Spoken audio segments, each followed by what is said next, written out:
de 18h à 19h. Donc voilà, sur ce webinaire qui va être concentré, donc passer d'une chaudière fuel au gaz en copropriété en partenariat avec GRDF, donc Gaz Réseau Distribution de France. On présentera les deux intervenants qui sont là avec nous. Alors, on sait que c'est un sujet un petit peu, un peu ciblé, entre guillemets, qui est très précis vis-à-vis du monde de l'énergie et des copropriétés. On avait plusieurs inscrits, une dizaine d'inscrits, et puis bon, on n'a que M. François là, qui est avec nous, mais c'est pas grave, on va faire le webinaire qui sera dans tous les cas proposé en replay en fait, sur le site de l'ALEC. On joue sur YouTube là, en live en ce moment, et puis on mettra le petit lecteur YouTube sur la page de l'ALEC, vous pourrez le revoir et récupérer les informations et prendre contact si besoin avec les intervenants. Alors sans plus attendre, le petit sommaire, donc on va faire un petit rappel du fonctionnement du webinaire, mais vu qu'on est très peu nombreux, je pense qu'il n'y aura pas trop de soucis. Un rappel aussi de l'ALEC, qui on est, qu'est-ce qu'on fait, et puis on laissera la main ensuite donc à GRDF pour intervenir avec donc Thomas Moyano et Sébastien Wagner. Je les laisserai se présenter en introduction, mais donc Thomas parlera plutôt des aspects un peu plus techniques et Sébastien plutôt des aspects plutôt accompagnement de GRDF et puis plus largement de la politique de GRDF aussi vis-à-vis du gaz vert et autres. Voilà, on va l'aborder ensuite. Hop. Alors bon, le micro est coupé. Là, je parle pour François qui nous écoute. Hein. Le micro est coupé, c'est normal. Donc voilà, si vous voulez poser des questions, n'hésitez pas sur le chat. Sinon, vous nous faites un petit signe, on vous voit en vidéo. Là, on vous donnera la parole. On n'est pas nombreux, donc il n'y aura pas de souci. Voilà, donc c'est ce que j'évoquais. Tout sera disponible en replay sur notre site. Hop, donc l'ALEC Montpellier Métropole, donc Agence locale de l'énergie et du climat Montpellier Métropole. Donc on est une association reconnue d'intérêt général à la loi 1901. Donc on n'a pas d'aspect commercial, je dirais. On ne vend rien, entre guillemets, si ce n'est qu'on donne du conseil. Et donc, l'idée, c'est de mettre un petit peu d'huile dans les rouages de tout ce qui est rénovation énergétique, aussi bien du grand public, des collectivités, mais aussi, bien sûr, des copropriétés. C'est d'aider, en fait, au passage à l'acte, à l'émergence de projets, voilà, sur tout ce qui est économie d'énergie, économie d'eau, énergie renouvelable. Donc, pour illustrer un petit peu les différentes missions hein, de l'Agence locale de l'énergie, on travaille aussi bien sûr de la maison individuelle que de la copropriété, des bâtiments publics, aussi avec les scolaires, avec différentes animations qu'on peut proposer. Donc, avec les collectivités, on fait beaucoup de suivi de consommation. Voilà, pour les petites communes, par exemple, qu'on part en interne, ni le temps ni les compétences de faire ce travail-là. Avec les scolaires, c'est les animations, là, le défi des écominos, par exemple, qui nous permet de mettre un petit peu pas en concurrence, mais en des petits challenges, des éco-challenges un petit peu entre différentes écoles, entre différentes classes sur le sujet des économies d'eau et des économies d'énergie. Au niveau des bâtiments publics, je l'ai évoqué, donc c'est beaucoup de suivi de consommation et puis des apports pour les élus et les techniciens. Et puis en copropriété, c'est différents aspects, aussi bien du conseil sur les énergies renouvelables, les aides financières, les travaux de rénovation, économie d'eau. Là, l'exemple qui est illustré, c'est des visites de rénovation. On emmène donc des copropriétaires intéressés par le sujet sur place pour rencontrer, partager avec des syndics et des conseils syndicaux qui ont mis en œuvre des travaux de rénovation énergétique.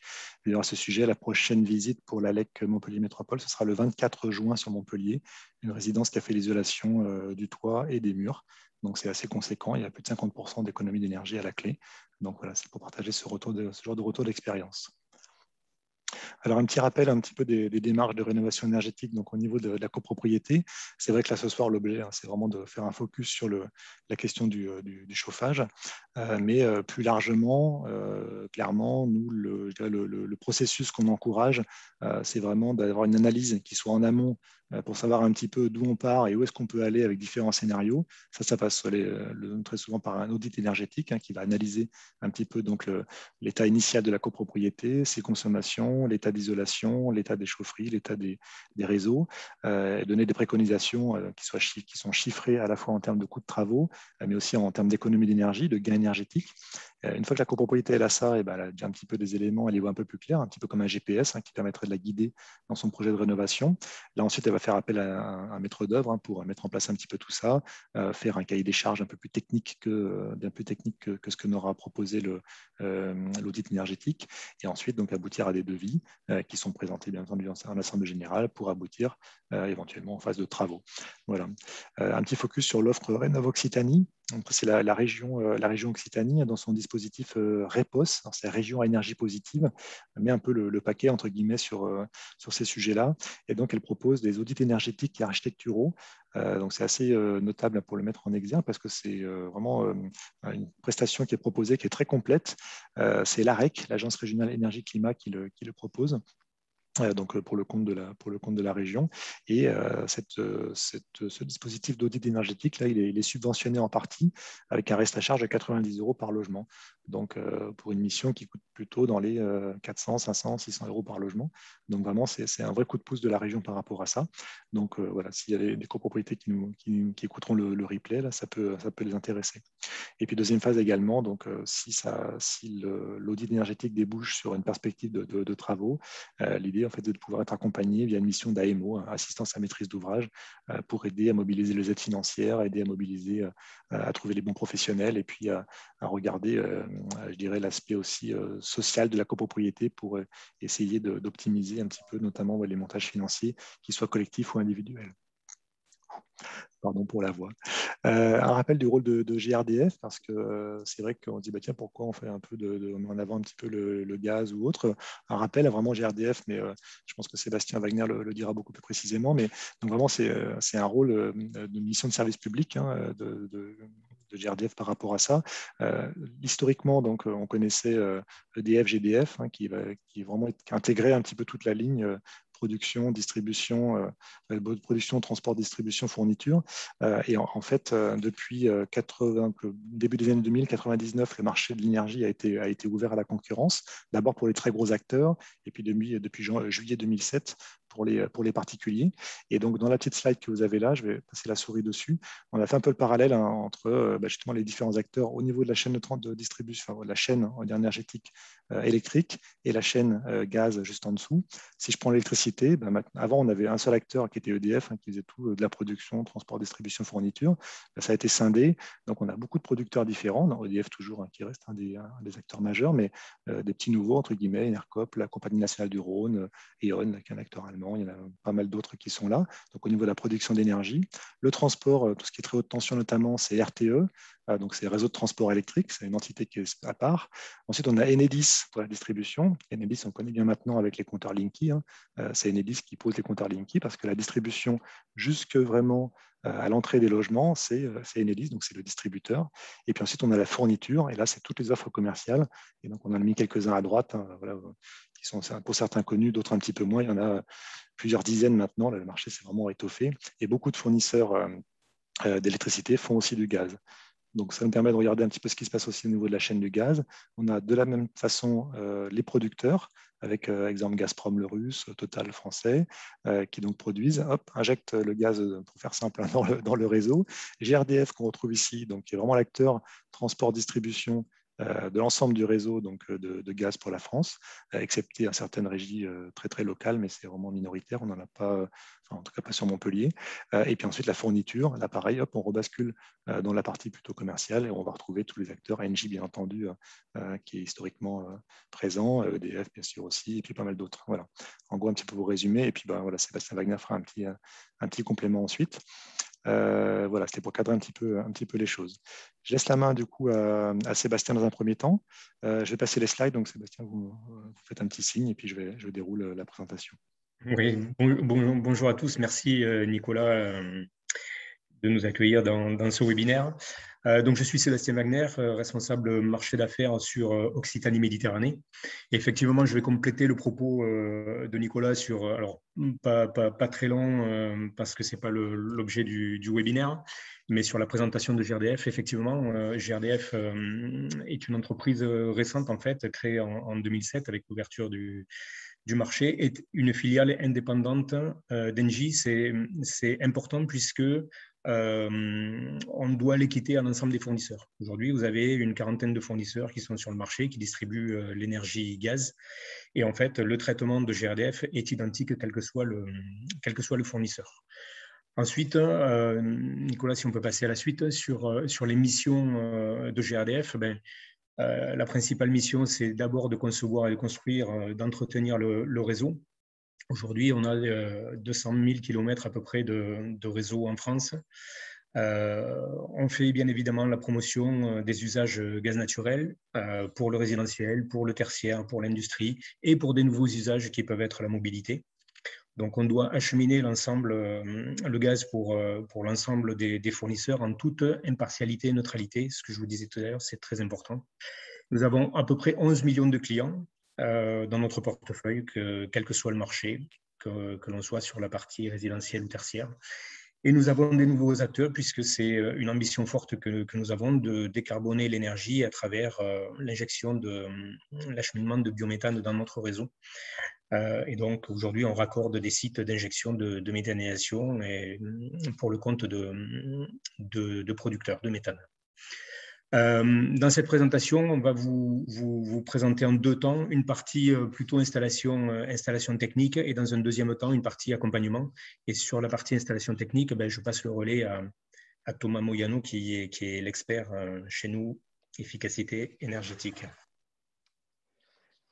Merci Sébastien. Donc, effectivement, bonjour. Donc moi, je suis Thomas Moyano, ingénieur efficacité énergétique sur Montpellier également.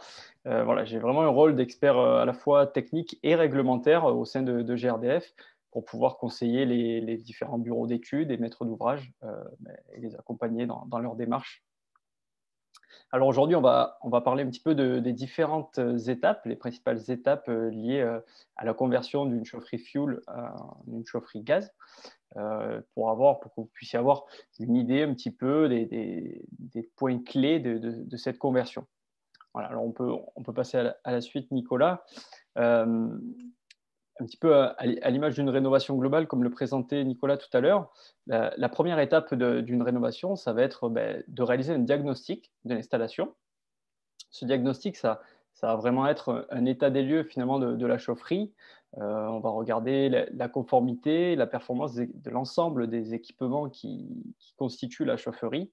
Donc on voit que ce soit la conformité du local, les aspects sécurité, incendie par exemple, voilà, la cuve fuel, les équipements électriques, la ventilation, l'ensemble des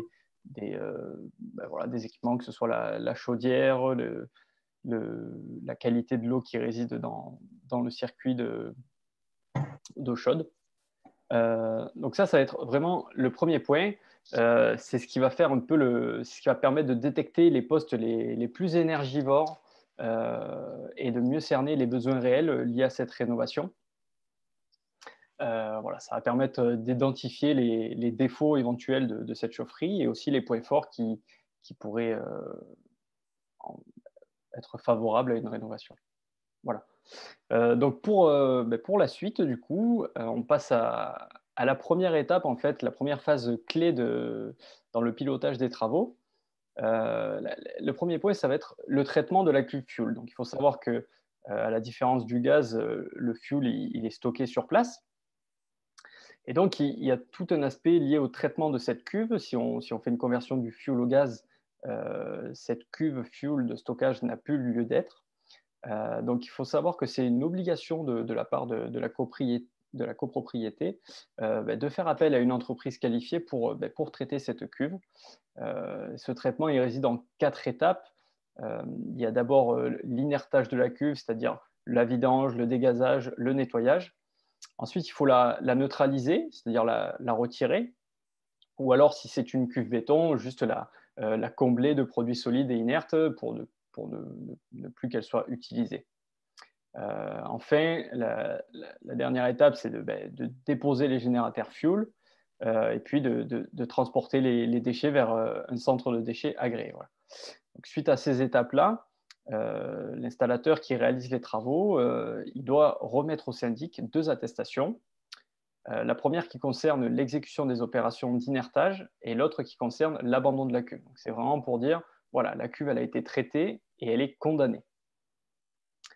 Un point qu'il est important de souligner, c'est que cette cuve fuel, elle était dans un local dédié qui n'a plus lieu d'être un local dédié à partir du moment où il n'y a plus de cuve. Donc, c'est important de souligner que voilà, entre l'avant et l'après, comme c'est illustré ici, l'ancien réservoir, en fait, il peut laisser place à un nouvel espace disponible au sein de la copropriété. Ça fait partie des avantages de ce type de rénovation. Voilà, on peut passer à la deuxième étape. La deuxième phase du pilotage des travaux, ça va être lié vraiment aux modifications du local de chaufferie. Donc, on sait que le local de chaufferie, quand on est en énergie fuel et quand on est au gaz, il y a quelques modifications qui sont à apporter. La première, c'est les dispositifs qui séparent le combustible des eaux à évacuer qui n'est plus nécessaire. Le deuxième point, c'est que on va dire, la pelle et le dépôt de sable qui devait être réglementairement placé dans la chaufferie, ils doivent être remplacés par un extincteur qui est adapté. Et enfin, le dernier point, c'est les dimensions du système de ventilation qui doivent être modifiées. Il faut savoir qu'un local chaufferie qui est au gaz doit avoir des dimensions de ventilation qui sont supérieures à une chaufferie au fioul. Voilà. Donc, il y a quelques règles à suivre pour cela, notamment, donc, il faut regarder en fonction de la chaudière neuve qui sera installée à la place de la chaudière fuel. Si c'est une chaudière étanche ou non, on appliquera une formule ou l'autre en fonction soit de la surface de la chaufferie, soit de la puissance de la chaudière installée. Une question, Thomas. Est-ce que pour une chaudière étanche, on pourrait se dire, bah, tiens, alors pourquoi on a besoin de ventiler le local si la chaudière elle-même est étanche? On peut le comprendre pour des vieilles chaudières atmosphériques là, qui vont prendre l'horaire de combustion dans le local, par exemple. Mais voilà, je m'interrogeais par rapport à ça. Alors, il faut savoir, c'est une très bonne question. En fait, il faut différencier la ventilation du local de l'air qui est utilisé pour la combustion du fluide. Effectivement, quand une chaudière est étanche, elle prend son air comburant qu'on appelle, elle va prendre son air comburant depuis l'extérieur directement via un conduit et elle va rejeter les gaz d'échappement à l'extérieur aussi. Pour autant, il faut quand même que le local de la chaufferie soit ventilé. Voilà, donc c'est ces deux notions-là, et c'est pour ça qu'on n'a pas les mêmes formules, parce que dans le cas d'une chaudière non étanche, bon, on verra qu'à l'avenir, on en verra très peu de ce cas de figure, mais dans le cas d'une chaudière non étanche, la ventilation est différente, car l'air qui est amené dans le local sert pour la ventilation et pour la combustion du gaz. Voilà pour ça. Je pense qu'on peut du coup passer à l'étape suivante. L'étape suivante, donc, après avoir regardé un petit peu l'amenée d'air et la ventilation du local, on va regarder un petit peu les évacuations des fumées. Donc là également, il peut y avoir des compatibilités du conduit de fumée entre le générateur qui était au fioul et le générateur qui sera au gaz. Donc si c'est le cas, si le conduit de fumée est conforme aux nouvelles réglementations, enfin, aux réglementations du gaz, il n'y aura pas forcément de modifications apportées. Par contre, si ce n'est plus conforme, donc il faudra réhabiliter ce conduit, soit via un procédé de tubage ou de chemisage, ou par des conduits neufs. Alors, le tubage, qu'est-ce que c'est? C'est le fait le plus souvent, c'est des tubes en inox que l'on vient introduire à l'intérieur du conduit de fumée et qui fera office du nouveau conduit pour extraire les produits de combustion. Alors ça a l'inconvénient de réduire la section du conduit de fumée, donc souvent il faut que ce soit quand même adapté. La deuxième option, c'est du chemisage, on vient tout simplement refaire l'étanchéité du conduit de fumée pour permettre l'évacuation et la remise en conformité finalement de ce conduit de fumée. Ou alors on peut aussi passer via un conduit neuf. Alors sur un conduit neuf, il y a deux technologies. Il y a tout simplement placer une ventouse, donc c'est un système qui va assurer l'extraction des fumées et l'approvisionnement en air neuf de la combustion directement en fait via une ouverture en façade. C'est le système le moins onéreux. Ou alors, on peut aussi prévoir un système neuf de type 3CE. Donc, c'est des conduits concentriques qui viennent apporter l'air à la chaudière et extraire les fumées. Voilà pour ce point sur l'aspect produit de combustion. Et donc, on peut passer au dernier point, la dernière phase, en fait, ça va être le fait de créer une nouvelle ligne gaz. Donc, il va falloir se raccorder au réseau de distribution pour être alimenté en continu depuis le réseau. Donc, cette étape, elle nécessite de déterminer plusieurs points. Le premier, c'est les matériaux qui devront être utilisés. Le mode d'assemblage, on verra qu'avec les nouveaux textes réglementaires, certains modes d'assemblage sont autorisés, d'autres ne le sont plus. L'emplacement du poste de détente et le tracé de la canalisation doivent respecter les textes en vigueur. Et ça, c'est toujours fonction de l'implantation de la chaufferie. Si on est en bord de voirie, si on est en sous-sol, si on est voilà. Donc c'est toujours spécifique au cas de la copropriété en question. Enfin, donc il y a la position des organes de coupure. Ça, c'est des organes de sécurité. En cas de fuite de gaz, il faut que les pompiers puissent intervenir et couper l'approvisionnement en gaz de l'installation. Voilà, il y a des organes de coupure réglementaires à positionner. Voilà, donc, au terme de la création de cette installation gaz et avant la mise en service, en fait, l'installateur doit établir un certificat de conformité qui devra remettre notamment un chargé d'affaires GRDF pour valider la mise en service de cette installation. Voilà pour ce point-là. Et donc, pour parler un petit peu des textes réglementaires auxquels je faisais référence, en fonction de la configuration du bâtiment, donc il y a plusieurs solutions qui existent pour l'alimentation et pour le cheminement de la ligne gaz vers la chaufferie. Donc il y a deux textes réglementaires à respecter. Le premier, c'est l'arrêté du 23 juin 1978, qui correspond finalement à l'ensemble des normes incendie des bâtiments d'habitation et également des bâtiments recevant du public. Également, plus récemment, l'arrêté du 23 février 2018, qui vient régir un peu la façon dont on peut faire cheminer la conduite de gaz à l'intérieur des parties privatives. Voilà, donc deux petits points à relever en fonction des copropriétés et des endroits. Si, admettons que sur la copropriété, le rez-de-chaussée soit occupé par des bâtiments commerciaux, des locaux commerciaux, et qu'il n'y ait pas la place pour intégrer le nouveau coffret de raccordement en façade, il y a la possibilité éventuellement de le mettre, comme on le voit sur l'image ici,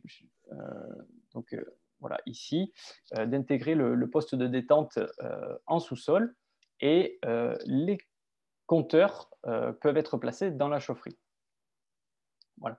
Et enfin, donc, il y a aussi la solution de faire passer la canalisation gaz en sous-sol dans un parking en respectant certaines règles. Voilà, ça c'était pour les principales étapes, on va dire, de la rénovation. Maintenant, on peut peut-être aborder un petit peu les différentes solutions techniques qui existent pour la production de chauffage et d'eau chaude sanitaire de manière collective avec le gaz. Alors, le produit qui est le plus mature, la technologie la plus mature et la plus répandue, aussi la moins onéreuse, c'est évidemment la chaudière gaz à condensation. Donc, ce sont des chaudières à très haute performance énergétique qui permettent en général un gain en termes de consommation énergétique de 30 à 40% par rapport à d'anciennes chaudières. Ça, c'est vraiment la technologie de la condensation qui permet ça. C'est tout simplement, on vient récupérer la chaleur des gaz d'échappement. En fait, cette chaleur-là, on vient la récupérer pour augmenter la température de l'eau que l'on va faire chauffer. Voilà, après, d'autres solutions existent, comme la cogénération qui permettent de produire simultanément de la chaleur et de l'électricité. Et puis aussi, s'il y a des aspects un peu plus en termes d'énergie renouvelable, il existe aussi des possibilités pour faire du solaire thermique. Voilà, l'idée, c'est vraiment de se dire que la grosse majorité des cas, c'est d'utiliser de la chaudière gaz à condensation. C'est le produit le plus sûr et le plus fiable qu'il y a sur le marché. J'ai une question, Thomas, là, sur la cogénération. On s'est toujours dit, mais c'est dommage que la cogénération ne soit pas plus développée, Parce que quand est-ce qu'on produit beaucoup? C'est quand il y a du chauffage, donc c'est quand il y a des besoins aussi sur le réseau électrique. Donc c'est intéressant d'alimenter le réseau électrique par du courant. Et puis, c'est en général les copropriétés sont plutôt dans des villes, et donc là où il y a des forts niveaux de consommation. Et c'est vrai qu'on se dit, c'est un peu, ouais, la cogénération n'a pas vraiment trop décollé. Bon, il y a les cadres réglementaires, j'imagine, mais voilà, on s'interrogeait un petit peu là-dessus parce qu'on a vu il y avait des aides financières pendant un moment sur la petite cogénération individuelle, mais on n'a jamais vu ce genre de dispositif pour la cogénération en copropriété. Et c'était, voilà, je ne sais pas si vous avez un petit peu un éclairage là-dessus. Alors, en fait, c'est que la cogénération, elle peut être dimensionnée, du moins, elle pouvait être dimensionnée suivant, on va dire, deux règles. L'électricité que l'on produisait, on pouvait soit décider de la consommer sur place, soit décider de la revendre et de la réinjecter en totalité sur le réseau de distribution électrique. Donc, il y avait des tarifs de rachat qui existaient, ce n'est plus le cas maintenant. Donc, si on prend le cas désormais de décider de consommer la totalité de l'électricité que l'on produit sur place, ça nécessite un peu plus quand on est dans une situation collective, c'est ce qu'on appelle de l'autoconsommation collective, et il y a d'autres problématiques qui se créent et qui viennent s'ajouter. En fait, il faut faire une sorte de clé de répartition entre les consommations de chacun. C'est une organisation particulière à mettre en place pour gérer cela. Ok, merci. Alors, ces solutions techniques, en fait, elles nous amènent à parler des avantages du gaz. Et donc, en quoi ces solutions techniques et l'accès au gaz est avantageux? La première des choses, c'est que ce sont des solutions qui sont performantes, elles sont éprouvées. Je l'ai dit, la chaudière à condensation, c'est une technologie qui est mature, qui est fiable. Par rapport aux autres énergies fossiles, c'est vrai que les émissions en CO2 du gaz et puis le fait de passer sur un matériel performant permet de réduire un petit peu les émissions de CO2. Il y a une notion de compétitivité aussi. On sait que l'énergie gaz, elle est moins chère, moins onéreuse que l'électricité. Je vous en parlerai juste après un petit peu pour discuter du prix des différentes énergies. La notion de disponibilité de l'énergie, on en parlait avec l'aspect cuve fuel que l'on stockait sur place. Il y avait toute une notion de gérer l'approvisionnement en fuel de l'installation. Avec le gaz, ce n'est pas le cas. C'est une énergie de réseau qui est disponible et on sait qu'il y a des réserves au niveau national et mondial qui permettent de ne jamais être en pénurie de gaz sur le territoire. Et puis enfin, c'est une énergie qui est tournée vers l'avenir, car nous, on a un projet et des ambitions fortes au niveau de GRDF qui sont de développer la filière des gaz renouvelables, du biométhane, et puis globalement de coupler l'énergie gaz avec des énergies renouvelables. Donc ça, je l'aborderai un petit peu par la suite. Pour continuer en fait et discuter du prix des énergies, ici sur cette courbe, donc, on voit l'évolution du prix des énergies sur les 10 dernières années. Donc vous voyez, si on part de bas en haut, de bas en haut, on commence avec le plus bas, c'est les granulés en bois livrés en grande quantité. Ensuite, on a en vert, sur la courbe de gauche, le prix du gaz et l'évolution du prix du gaz. En rouge, juste au-dessus, c'est le prix du fuel domestique. Donc, quand on parle de stabilité dans le prix, on le voit, si on compare, le gaz et le fuel sont souvent, il y a souvent un amalgame qui est fait en disant le gaz est une énergie fossile, les prix vont flamber. On se rend compte que finalement, le prix du gaz est beaucoup moins volatile que celui du fuel domestique. Enfin, au-dessus, en orange, on a le propane et les cuves propane. Et puis enfin, tout en haut, on a le prix de l'électricité. Donc on voit que le prix de l'électricité, il augmente, il diminue très rarement. Et surtout, si on compare le prix de ces deux énergies, on voit que le gaz est plus de 2 fois moins cher que l'électricité. d'où des avantages en termes des avantages financiers au long terme sur votre installation une fois qu'elle sera rénovée. Juste une précision, Thomas, sur ces prix-là, on voit que c'est donc le prix des énergies, c'est en euros pour 100 kWh, donc pour PCI, un pouvoir calorifique Oui. inférieur. Est-ce que le prix là, c'est pour 100 kWh et ça intègre l'abonnement? Alors, ici, sur ces énergies-là, c'est une bonne question. Je ne Parce sais que pas, quand peut-être on. que Sébastien, toi, tu as la réponse là-dessus? Non, c'est hors abonnement, là. Ok. Hors abonnement. Ok. Voilà. Et enfin, dernier point sur cette slide, vous pouvez consulter le site énergie-info.fr pour avoir un petit peu l'ensemble des informations liées aux fournisseurs d'énergie. Et puis voilà, pour consulter un petit peu toutes les informations liées au prix des énergies et aux fournisseurs qui sont présents sur Peut-être le marché. une précision, peut-être effectivement, Énergie Info. On a parlé tout à l'heure en introduction un petit peu de la libéralisation, l'ouverture des marchés de l'énergie. Et en fait, le législateur avait prévu donc a mis en place le médiateur de l'énergie à cette occasion-là, notamment pour les particuliers en 2007, là, quand ça a été ouvert, qui était un peu perdu, il faut bien le dire, avec les nouvelles offres qui arrivaient. Et donc, ah, Énergie Info, pardon, c'est la vitrine un petit peu grand public du médiateur de l'énergie. Et donc sur Énergie Info, c'est intéressant parce que c'est un organisme qui est totalement indépendant de tout ce qui est voilà, vraiment énergétique. Et ils sont vraiment là, eux, pour mettre en œuvre, finalement, expliquer, faire de la vulgarisation autour de tout ça.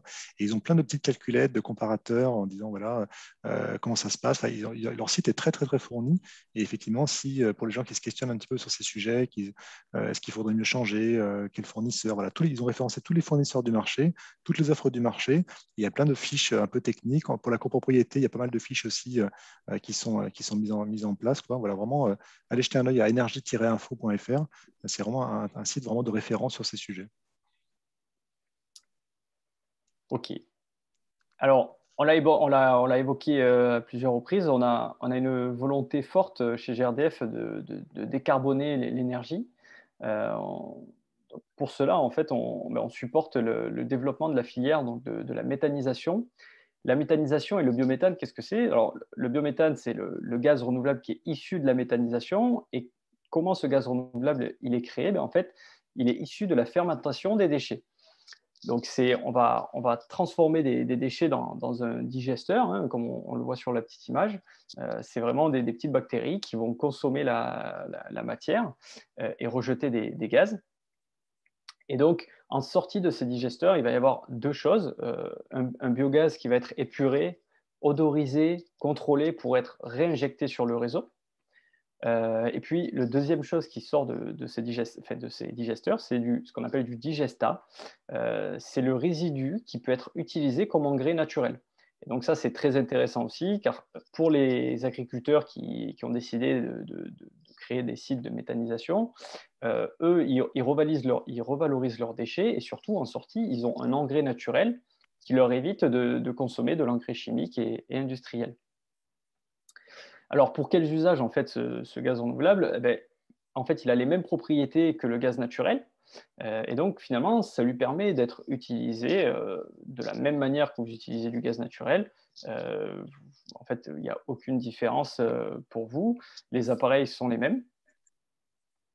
Et il peut également être utilisé comme carburant. Je sais que Sébastien et moi, nous utilisons des véhicules qui roulent au gaz naturel véhicule.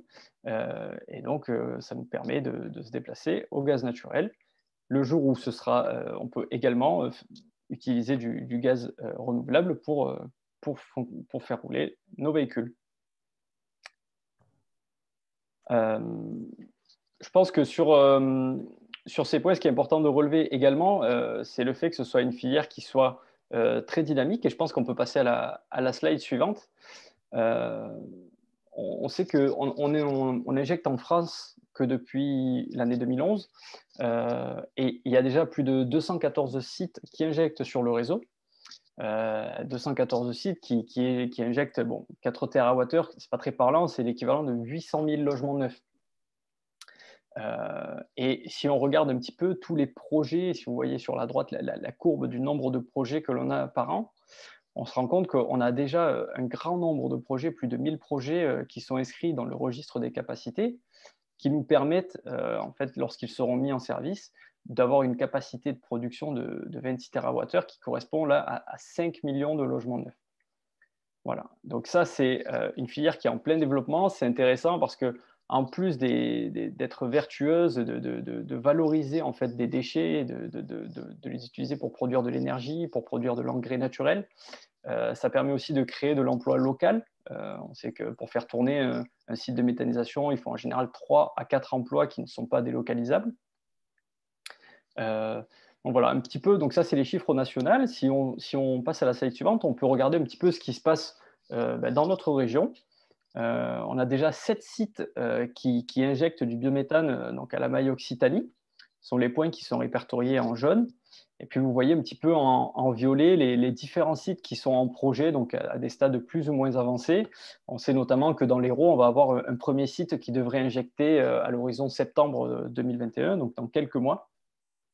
Et donc on va déjà avoir dans notre département, localement, une production de gaz renouvelable.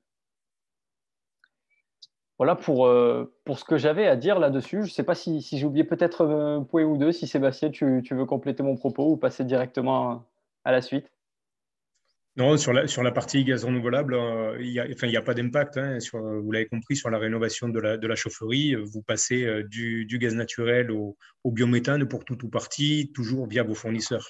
En fait, le réseau que l'on va poser sera compatible et votre installation également. Donc, il n'y aura pas de modification. L'intérêt, par contre, c'est qu'on parle d'enjeux de décarboner, puisqu'on va passer du fioul au gaz naturel et on va décarboner l'énergie, et en passant du gaz naturel au biométhane, on va encore améliorer ce gain carbone.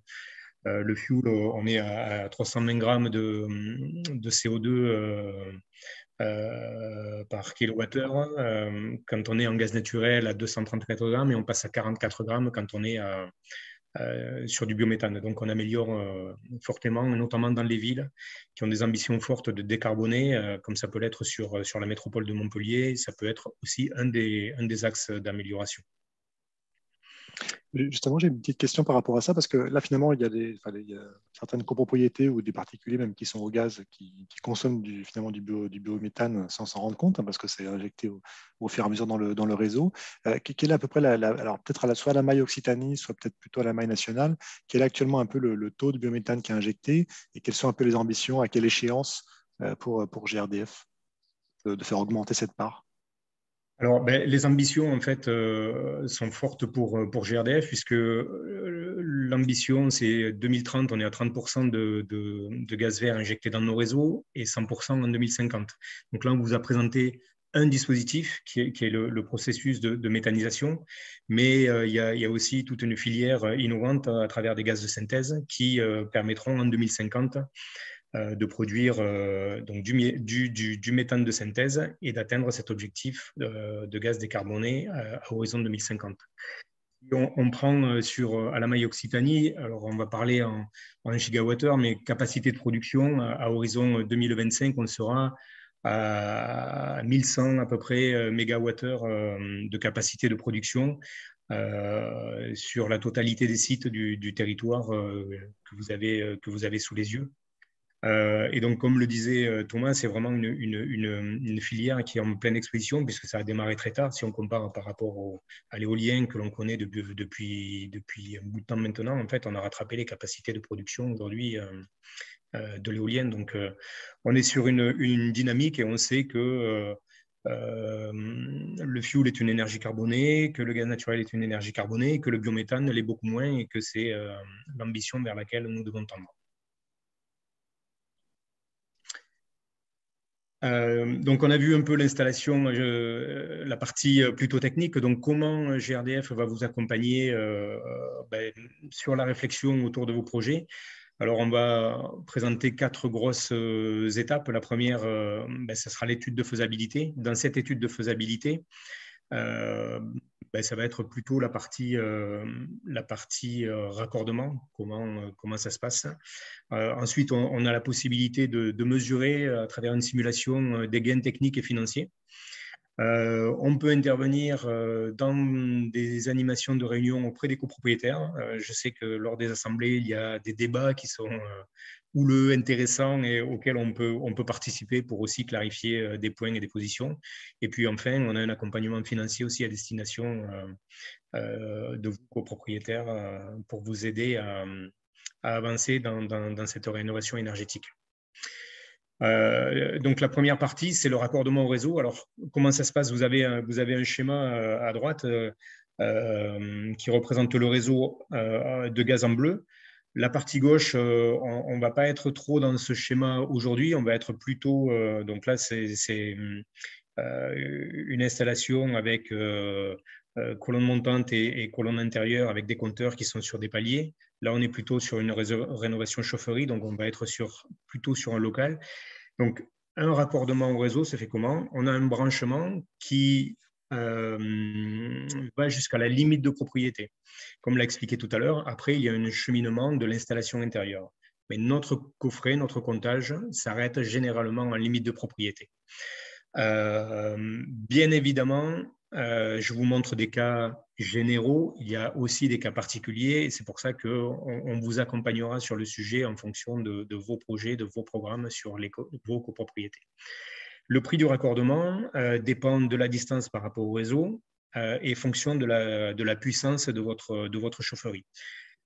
Si on est sur un branchement simple, en fonction de la puissance, vous avez deux tarifs. Un tarif, alors les prix sont hors taxe, à 379 € hors taxe, pour une puissance de comptage inférieure à 16 mètres cubes et supérieure à 16 mètres cubes, 1 260 €. Si le réseau n'est pas en gros devant votre copropriété, qu'on est obligé de faire une extension, il y a un devis et là c'est au coup par coup puisqu'on a une étude à faire spécifique pour avoir un prix lié à la copropriété. Juste une précision, pardon Sébastien, la copropriété paiera en TTC. Du coup, quelle est la TVA sur ça? On est sur des TVA 5,5. Enfin, il y a une partie 5,5, une partie 19,6 en fait, sur la partie, si je ne me trompe pas, sur la partie raccordement. Ok, effectivement, 5,5, ce sera plutôt sur les installations type chaudière-condensation, par exemple. Exactement. Voilà, et je pense qu'effectivement, sur le côté raccordement, là, on crée un raccordement, donc on doit être plutôt autour de à 20, quoi. Oui. Ok. Oui. Je passe la slide suivante ou pas? Oui. Le deuxième point, donc, c'est un outil d'aide à la décision via une simulation à travers un outil qui s'appelle EficoPro, donc que l'on met à disposition et sur lequel on peut vous accompagner, à travers lequel on va faire l'estimation des économies d'énergie, de réduction de la facture énergétique, de la baisse des émissions de gaz à effet de serre. Ça permettra aux copropriétaires d'avoir une première approche financière des coûts des travaux. On va fournir un bilan dans une synthèse qui va reprendre ces éléments. Et puis, précision importante, c'est une préétude qui va être gratuite. Et encore une fois, lors des réunions d'assemblée de copropriétaires, ça peut être aussi un premier élément avant d'avoir sollicité un bureau d'études et fait un audit. C'est un élément qui vous permet une lecture un peu de l'investissement et des gains que vous aurez sur votre copropriété. Si on peut montrer ce que ça peut donner, voilà un bilan en fait sur une copropriété sur Montpellier. Donc, bien évidemment, on a des données d'entrée. On a la situation existante avec la puissance de la chaufferie, les consommations fuel existantes, l'année de la chaufferie, l'isolation. Donc, on a tout un tas de données d'entrée. Et puis, on va sortir des consommations avant-après, en passant du fuel au gaz sur les consommations annuelles, l'impact sur la facture, donc énergétique, donc là on parle en euros, et également sur le gain en CO2 économisé en passant du fuel au gaz. Et enfin, vous avez sur la slide suivante la synthèse qui vous permet de voir la réduction de la facture énergétique, la réduction des charges, ce qui est intéressant sur la fourniture d'énergie par appartement, Les investissements, quand on a déjà des devis qui sont faits sur la partie travaux, on peut rentrer ces éléments-là. Et on a le coût moyen de la rénovation et le temps de retour avec la rénovation de la chaufferie. Donc, vous avez ces éléments-là à disposition avec votre étiquette énergétique, l'émission CO2, de la rénovation avant-après. Donc, j'insiste, cette étude-là, on vous accompagne de manière avec l'interlocuteur, votre interlocuteur, on vous le présentera tout à l'heure, et on fait cette préétude avec vous de manière tout à fait gratuite. L'accompagnement, c'est aussi un accompagnement financier pour vous aider aussi à cofinancer des investissements qui peuvent être lourds dans cette rénovation et qui peuvent être aussi des déclencheurs sur le passage d'une chaufferie collective fuel vers une chaufferie collective gaz. Là aussi, alors on est sur des montants hors taxe à 180 € par logement. Si on travaille sur une chaufferie collective, mais qu'on bascule sur des chaudières individuelles, ce qui va être plus rare, on sera sur un accompagnement financier aux alentours à 360 € par logement. Et enfin, on peut aussi participer à travers l'étude et l'audit que vous allez faire avec un bureau d'études jusqu'à 1 000 € hors taxe dans cet audit énergétique dont parlait Nicolas au tout début de la présentation. Donc ça, c'est l'aspect accompagnement financier sur les projets que vous aurez. Tant qu'on est, Sébastien, tant qu'on est sur les aides financières, donc là, c'est vraiment les aides spécifiques à un GRDF qui sont mises à disposition des futurs clients pour du raccordement. Et à ça, en fait, peut venir s'ajouter en fait un dispositif d'aide qui s'appelle les certificats d'économie d'énergie pour la chaudière, pour la chaudière elle-même, une chaudière performante. Donc, effectivement, les chaudières à condensation à haute HPE, haute performance énergétique, donc notamment les chaudières à condensation, sont éligibles à ça. Et alors, pour faire simple, les certificats d'économie d'énergie, pour les personnes qui nous écoutent, qui ne savent pas ce que c'est, en résumé, c'est l'État qui contraint les fournisseurs d'énergie à financer la transition énergétique, pour le dire un peu rapidement. Et donc, du coup, quand il y a des travaux d'amélioration, que ce soit de l'isolation ou en changement de chaudière, par exemple, pour une chaudière plus efficace, en général, il y a à la clé une petite prime, un petit quelque chose qui permet en fait d'aider au financement des travaux. Alors, quand on dit les fournisseurs d'énergie, ça va être Engie, EDF, Total, enfin vraiment, il y a une pléthore là. À partir du moment où les gens vendent de l'énergie, Leclerc, Carrefour, parce qu'ils vendent du fuel, par exemple, sont aussi assujettis à ces dispositifs-là et donc peuvent aider. On a regardé un petit peu là pour une rénovation de chaufferie, donc dans le cas d'une copropriété, on va être à peu près, je vous donne l'ordre de grandeur, autour de 150 € par lot à peu près de certificats d'économie d'énergie qui vont venir donc s'ajouter aux primes là, à l'appui de GRDF dans le cadre d'une conversion chaufferie. Voilà, pour donner un petit peu une idée. Et tout à l'heure, on a évoqué la TVA, effectivement. Sur une chaudière performante, la TVA sera réduite à 5,5 au lieu de 10% sur une chaudière qui ne serait pas en rénovation. Voilà pour ce petit complément. Si on prend en synthèse, en fait, tout au long de votre projet, on a vu la première des phases, ça va être l'étude de raccordabilité, voir si votre copropriété est raccordable à notre réseau. Donc là aussi, on a des outils et rapidement, on peut répondre à vos interrogations. On peut lancer l'étude EficoPro avec les clés d'entrée dont je parlais tout à l'heure. En parallèle, il y aura l'audit de l'installation par le bureau d'études. Encore une fois, sur cette partie-là, on a des partenaires, mais on n'impose rien en fait. Via l'ALEC ou via des bureaux d'études que vous connaissez ou des installateurs, vous êtes complètement libre du choix de partenaires et installateurs que vous allez solliciter. On va établir une offre de raccordement, donc en fonction de la distance au réseau, s'il y a une extension ou pas, et en fonction de la puissance. On peut vous mettre en relation avec des installateurs partenaires qui sont référencés chez nous et qui travaillent sur ces sujets-là de copropriété, de rénovation fuel gaz. Vous signez le devis de raccordement et puis ensuite, les travaux se réalisent à la fois sur la partie chaufferie et sur la partie raccordement de l'installation intérieure. Et puis, je crois il est autour de la table. Sur Montpellier, vous avez un interlocuteur pour vous accompagner sur ces projets-là, qui est Benoît Ridao. Si Oui. Benoît, tu veux te présenter du coup? Oui, bonjour, Benoît Rideau. Donc, je suis le responsable copro sur l'Hérault et le Gard. Donc, je suis la personne à contacter si vous avez un projet de mutation fuel-gaz dans votre copropriété. Comme l'a dit Sébastien tout à l'heure, donc je peux établir des comparatifs au travers des études EFICOPRO, vous apporter les premiers éléments, répondre à vos interrogations et puis vous faire un devis de raccordement. Juste une petite précision par rapport à la TVA tout à l'heure. La TVA sur le prix du branchement et pour les bâtiments de plus de 2 ans est réduite à 10%. Et quand il y a une amélioration de la performance énergétique, elle est encore réduite à 5,5%. Voilà. Ça, c'est quand il n'y a pas d'extension, hein, c'est pour les branchements sur réseau, ce qui est généralement le cas.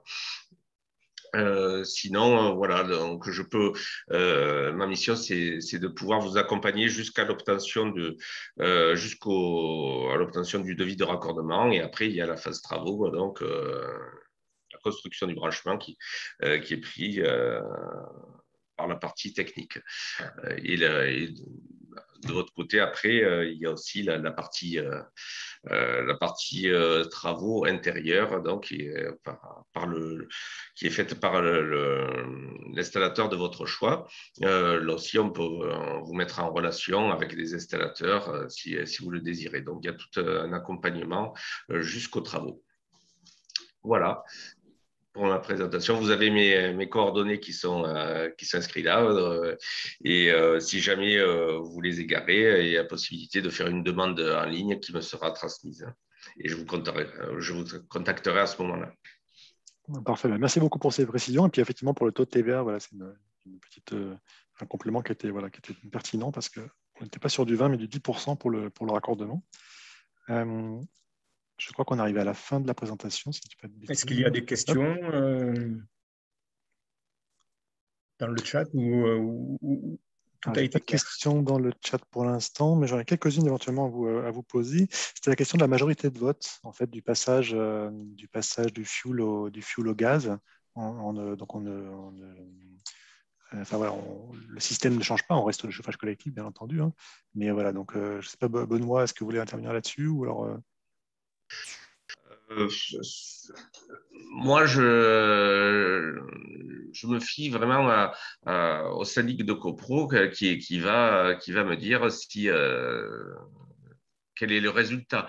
Après, j'interviens assez rarement à nager. C'est juste quand on a besoin de moi de répondre, quand c'est assez mitigé et qu'on a besoin de réponses techniques et sur l'accompagnement. Mais vraiment, après, c'est vraiment généralement un vote. Alors, les votes actuellement, là, par rapport à la condition sanitaire, c'est des votes qui se font, bien sûr, à distance. Donc, c'est généralement la majorité. Mais donc, c'est un peu différent en ce moment, c'est vrai. Mais oui. Pas de souci, je crois qu'il y a François, vous vouliez intervenir peut-être? J'ai vu que vous avez décoché votre micro. Moi, c'était simplement une question sur l'évolution de la méthanisation par rapport au gaz naturel fossile. J'ai entendu parler aussi qu'on injecterait peut-être de l'hydrogène aussi, ou je me trompe, pour à ce moment-là, au niveau de la combustion, obtenir directement de la vapeur d'eau et plus de CO2 du tout. Alors, je te laisse répondre, Thomas. Oui. Alors, effectivement, la méthanisation, comme on en parlait tout à l'heure, c'est le premier point parmi différents processus de produire du gaz renouvelable. Il y a un moyen qui consiste en fait à utiliser de l'hydrogène qui s'appelle, enfin, pour utiliser les énergies intermittentes et renouvelables via l'électrolyse de l'eau. Donc en gros, on va utiliser, pendant que par exemple des éoliennes et des panneaux photovoltaïques produisent de l'électricité pendant l'été, là où la demande et la consommation est faible, plutôt que cette énergie soit perdue, comme c'est le cas actuellement sur des périodes où la production est excédentaire, on va se dire que dans ces périodes-là, on va en profiter pour produire de l'hydrogène via l'électrolyse de l'eau. On va faire s'entrechoquer des molécules d'eau pour qu'on récupère en sortie de l'hydrogène. Cet hydrogène-là, on pourra décider soit de l'injecter en partie dans le réseau. On sait qu'on est actuellement en train de faire des tests pour savoir un petit peu comment se comporte notre réseau de distribution, si on fait circuler de l'hydrogène avec du méthane dans le réseau, dans quel pourcentage ça peut avoir lieu. Cet hydrogène, on peut aussi l'utiliser pour faire, comme le disait Sébastien, du gaz de synthèse. C'est-à-dire on va capter du CO2 de sources émettrices de CO2 pour en fait, la recombiner avec la molécule d'hydrogène et ça va faire donc, CO2 plus hydrogène. Ça, avec la réaction chimique, on arrive à transformer en CH4, donc du méthane, de synthèse que l'on pourra continuer d'utiliser dans les réseaux. Voilà. Donc, il y a les deux solutions qui cohabitent. Pour l'instant, ce sont des procédés qui sont en l'état de prototype. Chez nous, on a un gros centre d'essai qui est du côté de Fos-sur-Mer, qui s'appelle, c'est le projet Jupiter 1000. On a également un test dans le nord de la France qui s'appelle le projet Grid, qui vise à tester un petit peu les différentes manières d'injecter de l'hydrogène directement dans le réseau. Donc voilà, il y a un peu ces deux idées-là qui cohabitent pour l'avenir. Alors, ce que j'observais, c'était aussi le taux de méthanisation déjà dans 8 ans qui atteindrait 30%. C'est important parce que nous, on a prévu justement l'abandon de la chaudière collective pour le chauffage. L'eau chaude est produite actuellement avec essentiellement des chauffe-gaz, des chauffe-eau au gaz plutôt, pour grosso modo les 2/3 des 36 appartements. Et il y a déjà une douzaine d'appartements qui sont en ballon électrique. On a eu la surprise, bien sûr, qu'avec la VMC qui doit être installée dans un bâtiment qui date des années 60, ce n'est pas tellement compatible avec les ballons d'eau chaude, enfin les chauffe-bains avec cheminée.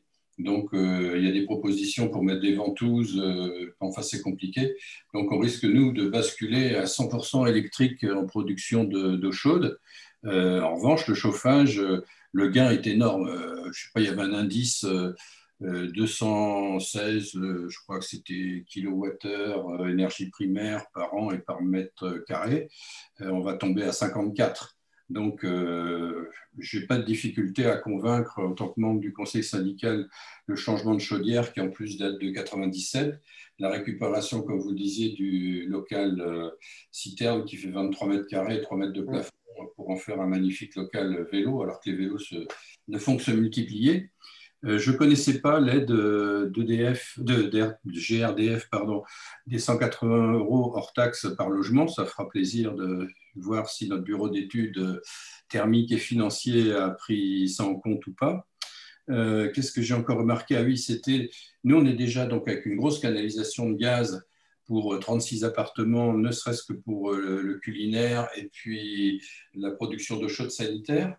Donc, je ne sais pas si on n'est pas encore entré dans ce stade-là, s'il faudra revoir la ligne, créer une spécifique pour la chaudière, puisque par ailleurs, on va déjà avoir une baisse de consommation de gaz si l'eau chaude sanitaire est produite en électrique. Donc, ce que je voulais savoir, c'était justement modification de recardement. Qu'est-ce que ça allait donner en termes de TVA? On est déjà raccordé, peut-être de manière avec dimensionnement insuffisant. Comment ça se passe à ces niveaux-là? Vous avez rencontré ce genre de questions par ailleurs ou c'est un peu particulier dans notre cas? Moi, je suis en région parisienne, dans le Val-de-Marne, et on a le gaz sans aucun problème. Il est à 3 mètres dans la rue, quoi. Là, on est sur une modification de branchement. Quand vous avez déjà le gaz dans un bâtiment, en fait, Oui. Et en fonction des puissances, le dimensionnement, donc le comptage se fait en fonction des puissances que vous allez installer. Donc de la chaufferie et puis là, la prise en compte ou non de l'eau chaude sanitaire, et le dimensionnement du poste se fait avec ces puissances-là. Par contre, si, quand vous dites surdimensionné, c'est quoi? C'est le tuyau qui est À vue de nez, il est comme ça, mais quoi. là, on est sur de l'installation intérieure, ou vous me parlez de dimensionnement d'arrivée de gaz, en fait? Dimensionnement d'arrivée de gaz, oui. D'accord. Donc, qui court à l'intérieur de qui chemine à l'intérieur de… Comme je vous le disais, seulement la production d'eau chaude via des chauffe-bains, chauffe-eau-chauffe-bain, et pour la cuisine. Et les gens sont déjà passés énormément en cuisine électrique. Et chaque fois qu'il y a des rénovations, le nombre de compteurs Gaspard, je crois que j'en ai déjà au moins 9 ou 10 qui ont disparu. Enfin, c'est… Ouais. Mais là, ce qu'on peut vous proposer, c'est vous mettre en relation avec nos homologues sur… J'ai aucun souci. On a un bureau d'études, on a un architecte. C'était prendre quelques informations. Je ne sais pas si… Non, mais côté GRDF, en fait. Côté GRDF, vous mettre en contact avec nos homologues côté GRDF pour notamment la partie branchement et modification de branchement. Oui. Bon, je pense, normalement, on a délégué ça à des bureaux d'études. Moi, je fais un peu de l'information parallèle pour vérifier qu'on nous dit des bonnes choses et éviter les fake news, quoi.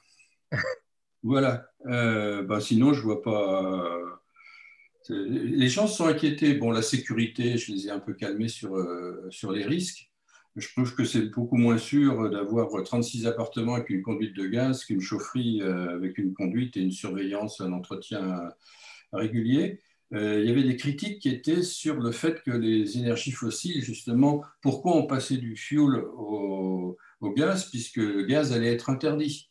J'entends des choses comme ça. Donc, vos informations sur le taux de méthanisation, 2050, ça paraît loin, mais il faut s'y préparer aussi.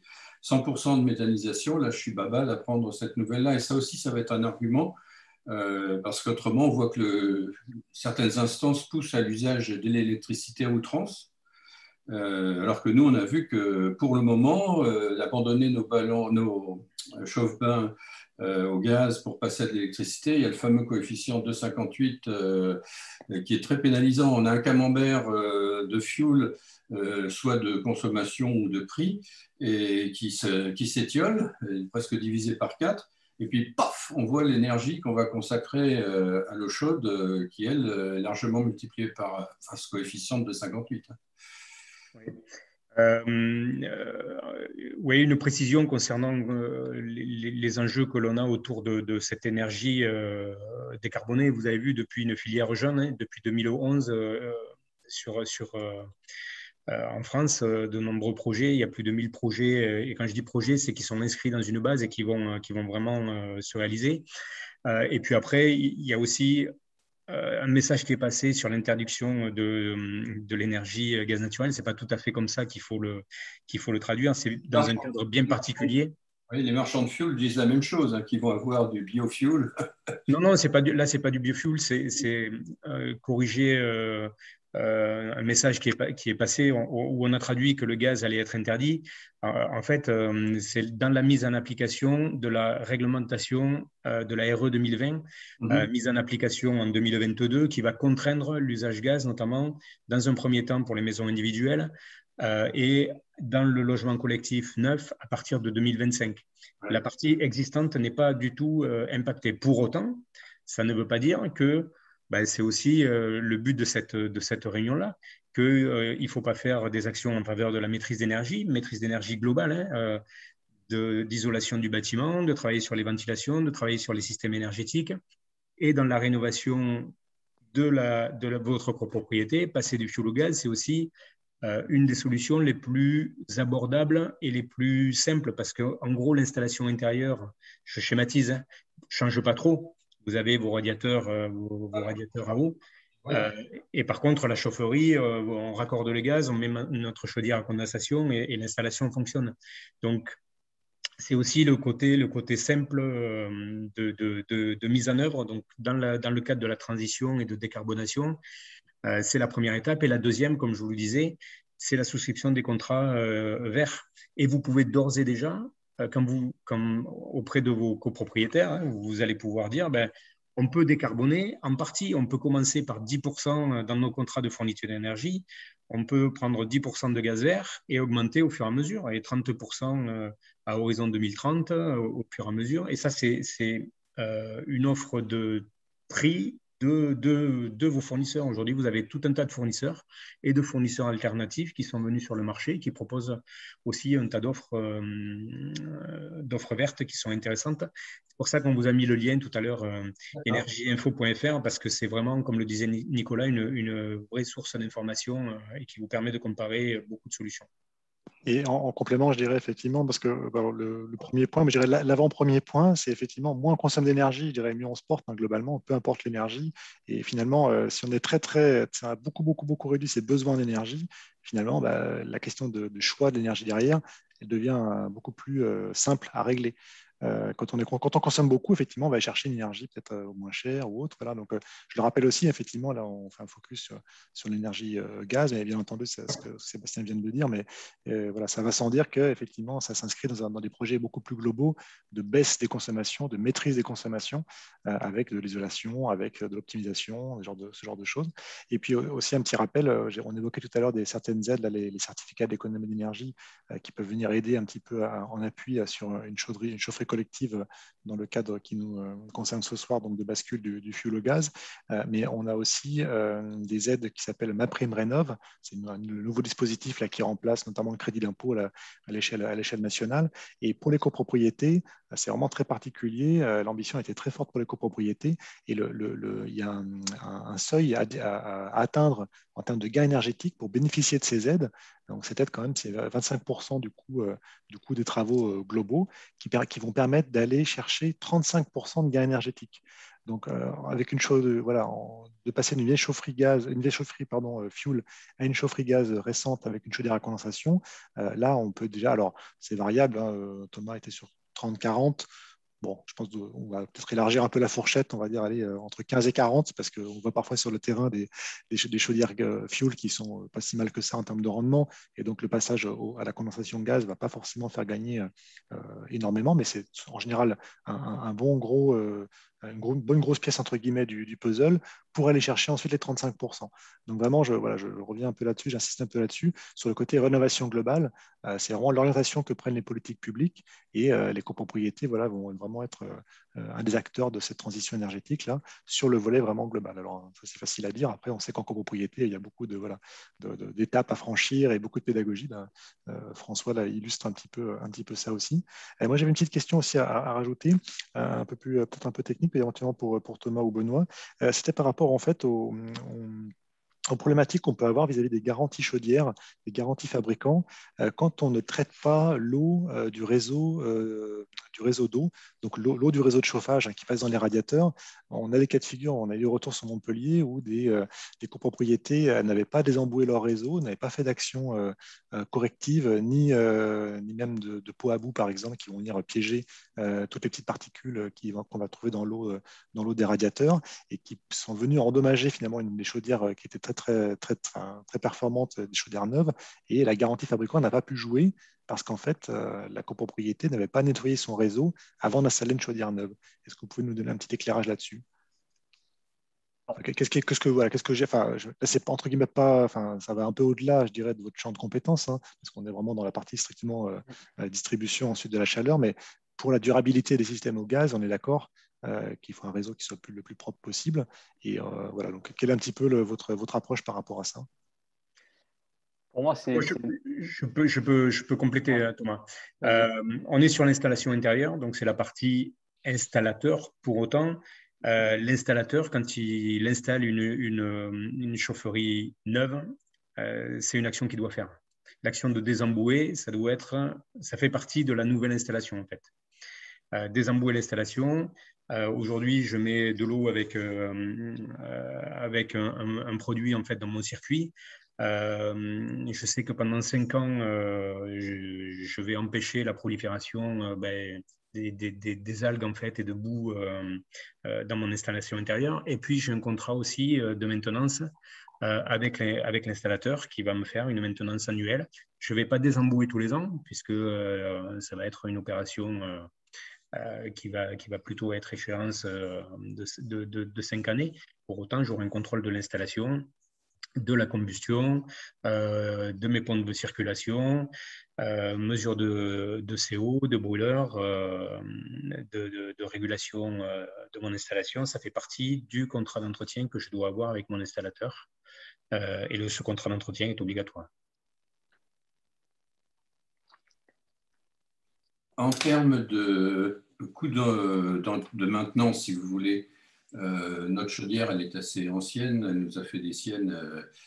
Bref, on pense qu'avec le gaz, tout ce qui est saleté, remontant de la citerne, dans certains cas, quand on voit les fumées de combustion, c'est pas non plus génial, ça ressemble à des vieux camions. Là. Si on ouvre les trappes, c'est pas bien joli.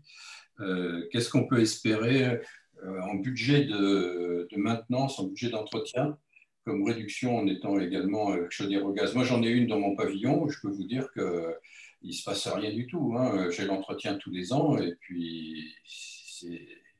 Alors, l'entretien, effectivement, hein, sur le produit de combustion n'a rien à voir entre le fioul et le gaz. Si vous avez votre installation dans votre pavillon, quand vous voyez votre installateur venir, il fait une mesure de combustion, il balaye le brûleur, il fait potentiellement une purge des radiateurs, et il a fait son installation et le contrat peut varier.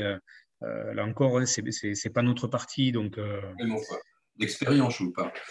Oui, mais c'est pour ça que dans l'étude EficoPro, on a tous ces éléments-là qui sont repris en fait sur la maintenance, qui sont des ordres de grandeur. Mais ce qui est sûr, c'est que on n'est pas du tout, il n'y aura pas de ramonage du conduit, on ne va pas encrasser les brûleurs, donc l'intervention. Pas de ramonage, par exemple. Pardon ? Le ramonage pour l'installation de ces 36 appartements, ça se fait 2 fois par an. Et c'est inclus dans le contrat d'entretien, mais on a un peu plus de 2000 € de contrat d'entretien sans les pièces qui sont changées ou les réparations particulières. Donc après, tout dépend le type de contrat d'entretien. Il existe plusieurs modèles aussi de contrat d'entretien à dispo. Mais là, je ne vais pas trop rentrer dans ce détail puisque c'est la partie installation intérieure et je n'aurai pas tous les éléments pour vous répondre en tout cas. Merci beaucoup. Très bien, on arrive à 19h, un peu plus que 19h15. On a dépassé légèrement, on a commencé un chouïa en retard, donc on reste dans le timing. Il nous reste à vous remercier vraiment tous les trois de vos interventions, là, Sébastien, Thomas et Benoît. Merci beaucoup pour tous ces éléments. Donc, pour tout ce qui est Montpellier, la métropole, le territoire d'action de l'ALEC, bien sûr, donc il y avait les coordonnées de Benoît qui étaient affichées, donc qui sont retrouvées dans le PowerPoint. Et puis, si besoin, voilà, si vous passez par l'ALEC, bien sûr, on vous redirigera vers GRDF et les interlocuteurs locaux, je vais y arriver. Voilà, un grand merci à tous. Très bonne fin de journée et puis à très bientôt. Merci, bonne fin de journée. Merci, au revoir. Au revoir.